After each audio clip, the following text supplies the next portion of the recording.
ओम ओम ओम ओम ओम ओम ओम। हे मेरे प्रिय साधक ભાઈઓ અને બહેનો, આ જીવન ખૂબ ટૂંકું છે, પણ એટલું જ અમૂલ્ય પણ છે. અમે આ દુનિયામાં આવ્યા છીએ, પણ એક દિવસ ખાલી હાથે જવાના છીએ. આ શરીર નાશવાન છે, ક્યારે અમૂલ્ય તો છે પણ નાશવાન પણ છે.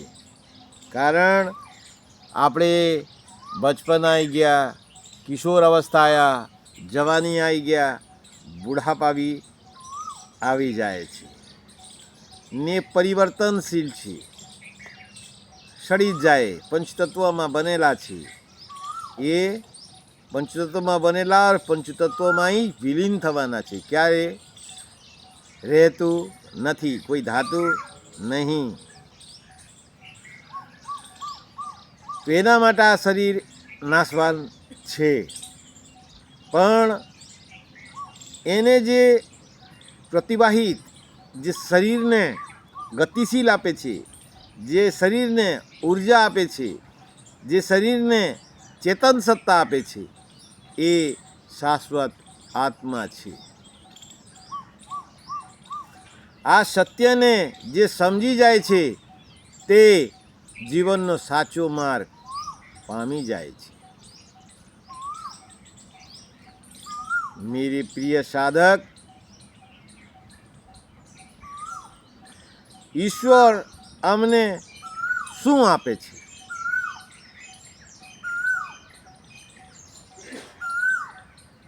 ઈશ્વર આપણે શ્વાસ, પ્રેમ, શાંતિ, જે કુદરતી વસ્તુ એ જ આપે છે. ઈશ્વર અમને ઇસ પૃથ્વી લોકમાં મોકલવાનું એક જ કારણ છે કે આપણે પ્રકૃતિનો સહયોગ કરતા બનીએ.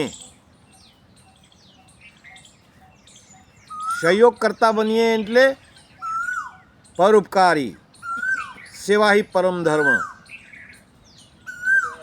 જેટલા બી ચેતન સત્તા છે, પ્રત્યેક ચેતન સત્તામાં આપણે ઉપયોગ, એનું સહયોગ કરતા બનવા જોઈએ.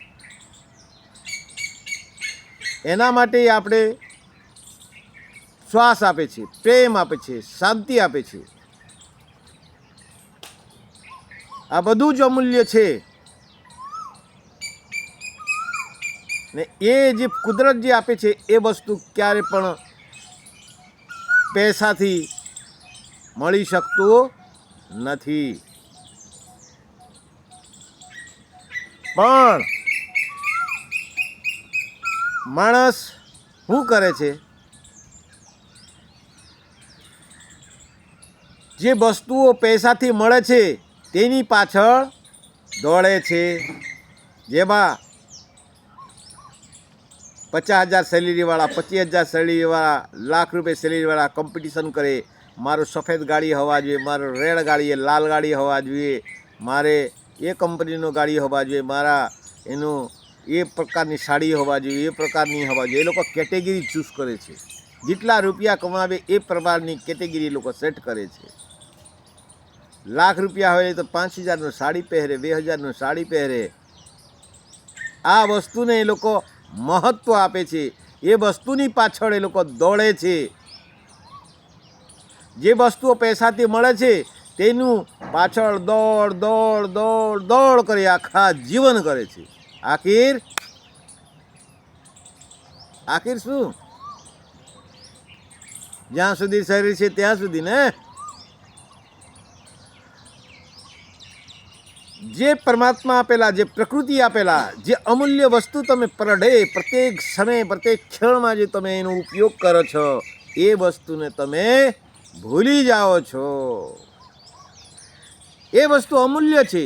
શ્વાસ તમે પૈસા લઈને ખરીદી શકશો? નહીં ખરીદવાના. શ્વાસ તમે પૈસા લઈને ખરીદી શકશો? નહીં. જે ઓક્સિજન લો છો એ પૈસા લઈને તમે ખરીદી શકો છો પર ડે, એ અમૂલ્ય છે.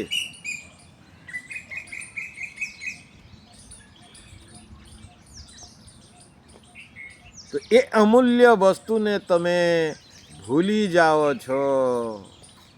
આ જીવનની સૌથી મોટી ભૂલ છે. સદૈવ જાગ્રત, એના માટે સદૈવ મેં તમે બધા સાધકોને સદૈવ જાગ્રતની કુશળ છે. હર શ્વાસમાં તમે 1 મિનિટમાં એક સ્વસ્થ વ્યક્તિ કેટલા શ્વાસ લે છે? 15 શ્વાસ. 1 કલાકમાં કેટલા શ્વાસ લે છે? 900 શ્વાસ. કલાકમાં 900 શ્વાસ. 24 કલાકમાં કેટલા? 21,600 શ્વાસ. એ શ્વાસનું ઇન્વેસ્ટમેન્ટ તમે ક્યાં કરો છો?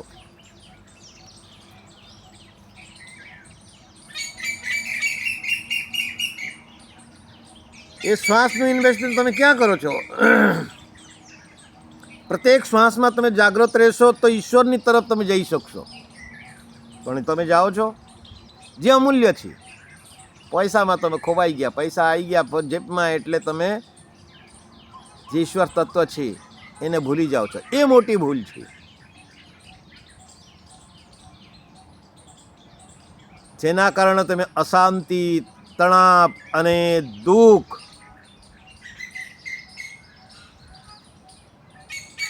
સ્વાર્થ જ્યાં આવે છે ત્યાં અશાંતિ, તણાવ અને દુઃખ આવે છે. અને નિસ્વાર્થ શું આપે છે? જે નિસ્વાર્થ ભાવથી સેવાની ભાવના કરશો, નિસ્વાર્થ ભાવની પરોપકાર કરશો તો નિસ્વાર્થ ભાવ તમને શું આપે છે? શાંતિ આપે છે, આનંદ અને ઈશ્વરનું અનુભવ સાથે કુદરતની સાથે એકાકાર થવાનો મોકો આપે છે. એ મોકા તમને ચૂકવવાનું નહીં, કેમ કે એ મનુષ્ય શરીર અમૂલ્ય છે. સ્વાર્થમાં જીવન બેડફવું એ સૌથી મોટી ખોટ છે. સમય સૌથી કિંમતી છે, તેને વ્યર્થ ના કરો. આ જીવન મળ્યું છે સેવા માટે, સાધના માટે અને પોતાના સાચા સ્વરૂપને ઓળખવા માટે. જીવનનો હેતુ માત્ર જીવવું નહીં પણ જગવું છે. જગવું એટલે હું કોણ છું તેનો જવાબ મેળવવો અને ઈશ્વર સાથે જોડાવવું. જે છે તેમાં સંતોષ રાખો, એ જ સાચી સંપત્તિ છે. અને યાદ રાખો, સેવા અને સાધના જીવનનું સફળ બનાવે છે. મારું સાધક થઈને તમે યશ થશો, આ મને ના ગમે. મારા સાધક થઈને પૂર્ણતઃ સિંહને હુંકાર કરી તમે ઈશ્વરમાં પરિપૂરક થઈ જાઓ, એ મારી ઈચ્છા છે. એ પૃથ્વીલોકમાં શેના માટે તમે આવ્યા છો એ જ તમારા મૂળ લક્ષ્ય હોવા જોઈએ. મન બુદ્ધિ ચિત્ત અહંકારથી લઈને ઇન્દ્રિયા કૃત્ય કરતા જ રહેશો એટલે તમારું જીવન ક્યારે પણ સફળ થશે નહીં. તો સદૈવ જાગ્રત રહો. તમારે મન ક્યાં ધોકો આપે છે, દુઃખ તમારે ક્યાં ઉત્પન્ન થાય છે, તમારા ઇન્દ્રિય તમારે મન ક્યાં લઈ જાય છે, ક્યાં વાસના ઉત્પન્ન થાય છે, એ વાસનાને તમે ડિલીટ કરો. એ વાસનાને જાગ્રત થઈને જુઓ. તમારું મન ક્યાં તમે પતનમાં લઈ જવા માંગે છે, એ વસ્તુથી તમારે બહાર આવવું પડે. જ્યાં સ્વાર્થ ખતમ થાય છે ત્યાંથી ઈશ્વરનું અનુભવ શરૂ થાય છે.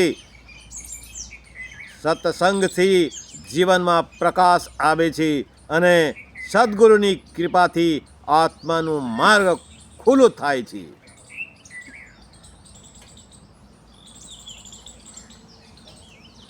એટલી વાત જીવનમાં રાખશો, જીવનમાં ધારણ કરશો એટલે તમારા કલ્યાણ થશે એટલે થશે. કોઈ તમને ઈશ્વર તત્વમાં બેસવામાં રોકી શકશે નહીં. જય સીતારામ. આનંદમાં રહેજો મારા વાલા. આ સંવાદ સારું લાગશે એટલે આ ચેનલના સબસ્ક્રાઈબ કરશો એટલે સનાતન ધર્મની પ્રચાર પ્રસાર, સનાતન ધર્મની જ્ઞાન લોકો સુધી પહોંચી શકશે. તો આનું તમારા મિત્ર સગા સંબંધીઓને શેર કરી આ ચેનલને સબસ્ક્રાઈબ કરતા જ રહેજો. આ બી તમારી એક સેવા છે. મારે એ જ કહેવાનું કોઈ ઉદ્દેશ્ય નથી. મારે સનાતન ધર્મને લોકો જાગી જાય જેના માટે મારા સમય કાઢીને આ વિડીયો બનાવવું પડે જ છે. કેમ કે ડાયરેક્ટ તમારા પાસે પહોંચી શકવાનું નહીં.